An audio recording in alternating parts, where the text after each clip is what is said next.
Jake Ferguson went from a 4th-round pick to doing this to NFL defenders. A 4th-round pick to being PFF's 12th best tight end heading into the 2024 season. And honestly, I can make a case that he should be even higher on this list. The Cowboys gave him a chance, and Ferguson took full advantage of it. So let's dive into the play of Jake Ferguson and how he could potentially become a top 5 tight end in the league this coming season. Let's get into it.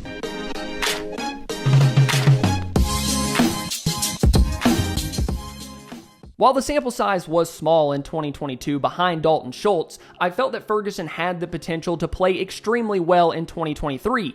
And that's what happened. I actually made a video on Ferguson and said that he was going to shine, and thankfully, that video was right. Being stuck behind Schultz in 2022, Ferguson would catch just 19 passes for 174 yards and 2 touchdowns. So to a lot of people, it was a big surprise when he carried a large portion of the Cowboys offense in 2023 as the team's #1 tight end, catching 71 passes for 761 yards and 5 touchdowns. In just his first full year as a starter, Ferguson had what would be considered Dalton Schultz's second best year as a pro. So it does feel like the sky is really the limit for Ferguson. His run after catch ability, his grittiness in the run game, his overall competitiveness on the field show a guy that can be a very well-rounded player and potentially one of the best tight ends in the league. PFF has Ferguson as the 12th best tight end heading into the 2024 season. All of the players in front of him have been in the league for quite some time. They're not third-year players and just second-year starters. So honestly, I can make the argument that he should be higher. They have guys like Evan Ingram, Cole Kmet, and Trey McBride ahead of him. But if we're projecting what he's going to be next year, I think he's better than those guys. And I say that because the opportunities that Ferguson is going to get are only going to grow next year. When you look at the Cowboys' offensive weapons, you have CeeDee Lamb,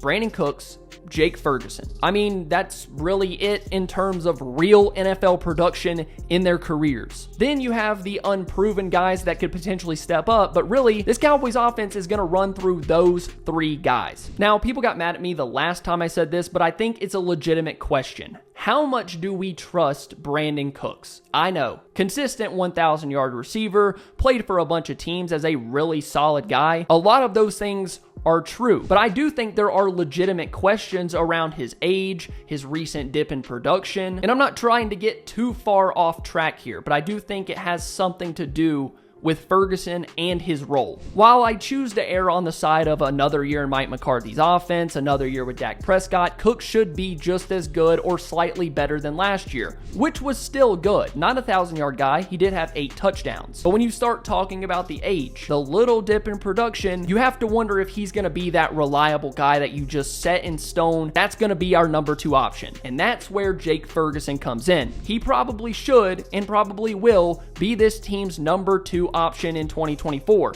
whether that's working out of the slot or in line. His first year as the team's #2, as the trust between him and Dak continues to build, I think he's your next best option behind CeeDee Lamb. And then when Lamb is potentially being bracketed and other teams are trying to take him out and the Cowboys need a play, I think I trust Ferguson just as much as anyone in this offense. Last year, he was targeted 96 total times according to PFF, which ranked 7th amongst NFL tight ends. I think there's a chance that we see that number potentially drift into the top 5, the top 3 when it's all said and done. So pretty much, I'm projecting him to be a better player with more targets, potentially cleaning up the 5 drops that he had, some of the tough contested catches that he didn't bring down. I don't think he's very far away from potentially becoming a top tight end. But I want to know what you guys think about Jake Ferguson. Can he fight for a top 5 spot at the tight end position? Let me know down below in the comments. Thank you guys so much for watching. If you enjoyed, please make sure to leave a like and subscribe to the channel. We're getting back on track here